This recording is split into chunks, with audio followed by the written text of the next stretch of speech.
दिनांक 16 जुलै रोजी संध्याकाळी 8:30 वाजेच्या दरम्यान उल्लेखमध्ये एका विवाहित महिलेचा काही स्मरणिक घरात घुसून खून केला होता. त्याबाबत करमाळा पोलीस स्टेशनला भारतीय न्याय संहिता कलम 103 प्रमाणे गुन्हा दाखल आहे.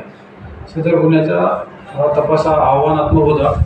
त्या दरम्यान आमच्या करमाळा पोलीस स्टेशनच्या टीमने अथक प्रयत्न करून जर गुन्ह्यातील मुख्य आरोपी जो की तो त्या महिलेचा पोराच असून की त्याने सदर खून केल्याची माहिती मिळाल्याने त्याला प्रथम ताब्यात घेतले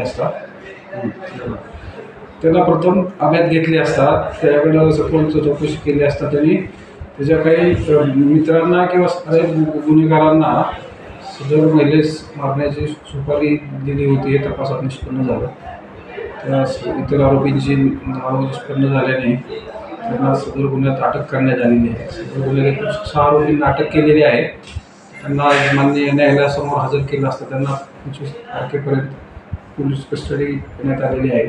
सदर गुन्ह्याचा तपास सुरू असून सदर गुन्ह्याचा तपास हा करमाळा पोलीस स्टेशनचे पोलीस निरीक्षक श्री विनोद घुगे करत आहेत. याच्यामध्ये साधारण किती रुपयांची सुपारी दिल्याचं उघड प्रकार आहे?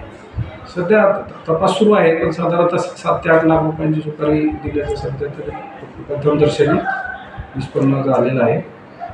गुन्ह्याचा सखोल तपास चालू आहे. ते आणखीच काय नक्की आहे ते.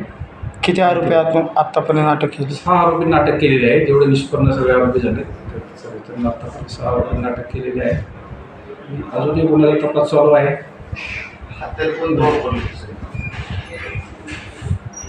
त्या तारादार शस्त्र वापरलं होतं. गुन्ह्याचा तपास चालू आहे. आणि त्याचे कारण नेमकं खून करण्यामागचं स्पष्टीकरण सापडले सध्या एवढं सांगता येणार नाही. गुन्ह्याचा तपास सुरू आहे. तपास आणखी आपल्याला माहिती आहे.